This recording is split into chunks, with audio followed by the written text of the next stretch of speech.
ثم انکم یوم القیامت تبعثون. دا خو ته مولا ژوندی کړی وی قبر کې سړی ژوندی یو قبر کې سړی داسې ژوندی وي قبر کې سړی داسې غلی کېنه مولانا صاحب موږ قبر کې مړي خبرو ژوندي پکې او چې دی ژوندی شي و موږ ته پته ولګي سبا یې راوباسو راوباسوي که نه یې راوباسو. ثم انکم بعد ذلک لمیتون. بیا به ته د دې نه رستو مړ وي که زر کاله وي که کروڑ کاله وي که شل کربه کاله وي ته به مړ یې تاله به پته. ثم انکم یوم القیامت تبعثون. قرآن وایي په ورځ د قیامت به دوباره را ژوندی کېږي. قرآن وایي دا روح او دا بدن به په ورځ د قیامت باندې جمع کېږي. ستا روایات به ډېر څه وایي. وعلیکم السلام ورحمت الله وبرکاتہ. د دې سړي ټول جوابات ما کړي دي خو تا نټ اورېدلی نه دی.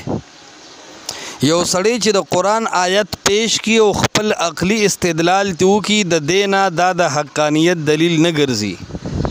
زه چې څومره ګورم د ګمراه خلقو دا یو عادت دی یو زړه وتیره ده چې د مقبولو شخصیاتو یا د مقبولو کتابونو نوم اخلي او پاغي خپل گمراهي قوم ته مخې ته کوي. دا عادت دی د اهل باطلو.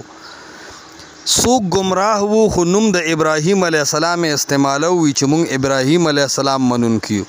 اوس د دې ابراهیم علیه السلام سره کار نه خپل گمراهۍ سره کار خو د ابراهیم علیه السلام نوم په خلکو کې معروف مشهور او د عند الله مقبول وو. ځنې خلک گمراه وو خو د عیسی علیه السلام او د عزیر علیه السلام نوم استعمالو. ځنې خلک گمراه وو خو هغې د یو مقبول سړي نوم استعمالو. دغه رنګ ځنې خلک بېدینه وي خو نوم د امام ابو حنیفه او د یو مقبول مجتهد استعمالي. ځنې خلک بېدینه او منکر حدیث وي خو نوم د یو مقبول جماعت اشاعت التوحید و سنه استعمالي.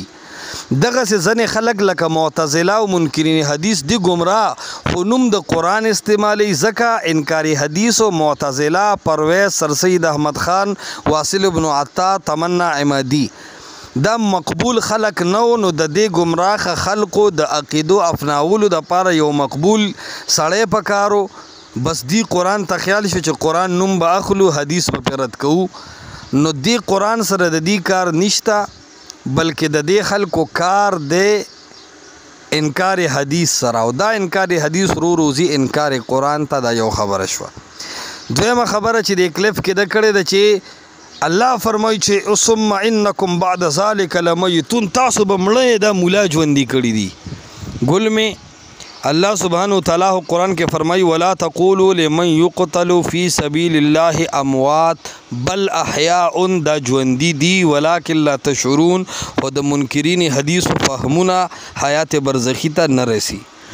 اوس بل احیاء الله فرمائی ژوندي دي نو دا بل احیاء دا مولا ژوندي کړل که الله ژوندي کړل. بل ځای الله فرمائی لا تحسبن الذين قتلوا في سبيل الله امواتا. د مړو ګمان په مونکه بل احیاء عند ربهم يرزقون. دي ته رزق هم ورکول شي. نو رزق مړو ته ورکول شي که ژوندو ته.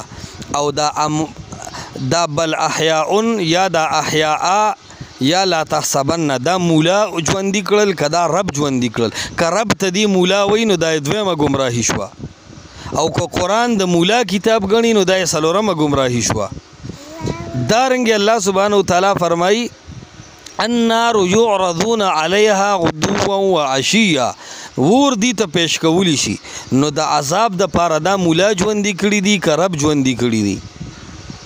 من بعثنا من مرقدنا چا مونږ د آرام د ځای نه راپاسولو. د مرګ د ځای نه اشاره ده چې د قبر کې داسې حیات برزخی شته چې د دنیا د ژوند نه بدل دی خو حیات شته او په دې دنیوي قبر کې دی. دا د مولا خبرې نه دي دا د رب خبرې دي. البته د فرویزي ذهن خلاف دي د سرسید احمد خان د تحقیق خلاف دي د عبدالله چکړالوي د نیاز پتفوري د نظریاتو خلاف دي د ابو ظفر نوشهروي او د حبیب الرحمن دي د نظریاتو خلاف دي. نو دی وی چې دا د مولا خبرې دي الکه دا د رب خبرې دي غرق نشي.